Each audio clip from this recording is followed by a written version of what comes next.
Welcome to Vibelearn Podcast Talk. Today we're talking about the gender pay gap and how we can make pay more fair for everyone. Hey Emily, did you see the latest report on the gender pay gap? It's still quite significant in many industries. Yes, I did. It's so frustrating to see that despite all the progress we've made, women still earn less than men for the same work. Absolutely. I read that, on average, women earn about 82 cents for every dollar a man earns. It's even worse for women of color. Exactly. It's a complex issue with so many contributing factors: discrimination, the undervaluation of jobs traditionally held by women, and even the career interruptions women face due to caregiving responsibilities all play a part. That's true. I think one of the biggest problems is that many people don't even realize how deep the issue goes. It's not just about salaries, it's about the entire structure of the workplace and society. For instance, women are often steered towards lower-paying fields and are less likely to be promoted to higher-paying positions. There's also the issue of unpaid labor. Women tend to do more unpaid work at home, which limits their time and opportunities to advance in their careers. And yes, the unpaid labor issue is huge. Many people don't consider that when discussing the pay gap. It's not just about the paycheck you take home, it's about the work that goes unnoticed and uncompensated. Exactly. And then there's the motherhood penalty. When women have children, they often face a decline in earnings, while men might actually get a fatherhood bonus. The fatherhood bonus is an interesting concept. It's as if society rewards men for having children by assuming they'll work harder to support their families, while women are penalized for needing time off or being perceived as less committed to their jobs. Yes, and it's essential for companies to not just perform these audits but also take concrete actions based on the findings. Sometimes, it's not enough to identify the problem, there has to be a commitment to solving it. Agreed. Companies should offer paternity leave that encourages men to take an active role in childcare. This could help normalize the idea that both parents share responsibility for raising children. Definitely. And beyond parental leave, flexible work arrangements could help too. Remote work, flexible hours, and job sharing can make it easier for both men and women to balance their professional and personal lives. That's a good point. The pandemic has shown that many jobs can be done remotely, which could be a silver lining if companies continue to offer flexible options. Yes, and it's essential for companies to not just perform these audits but also take concrete actions based on the findings. Sometimes, it's not enough to identify the problem, there has to be a commitment to solving it. Absolutely. Inclusivity is key.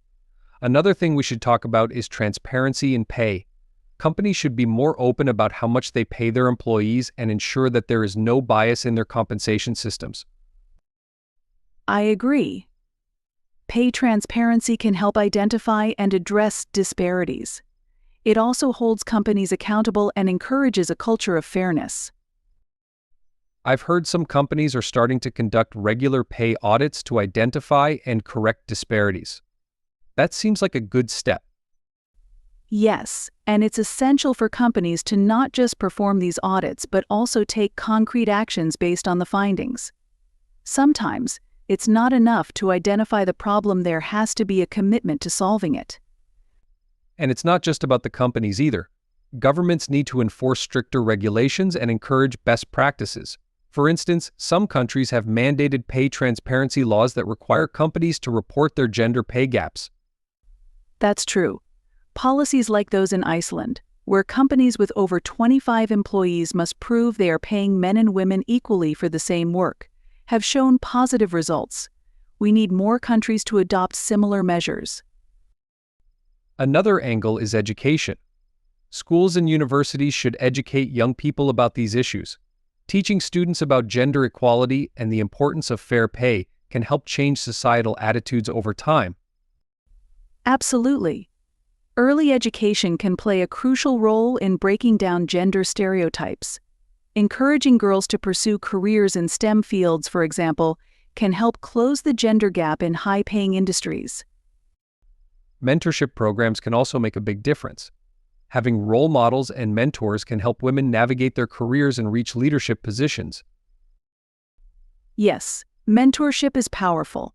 It's also important to create networks and support systems for women in the workplace.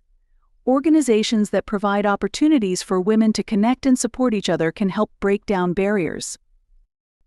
Another aspect we haven't touched on is unconscious bias. Training programs can help employees and managers become aware of their biases and learn how to mitigate them in decision-making processes. That's a good point.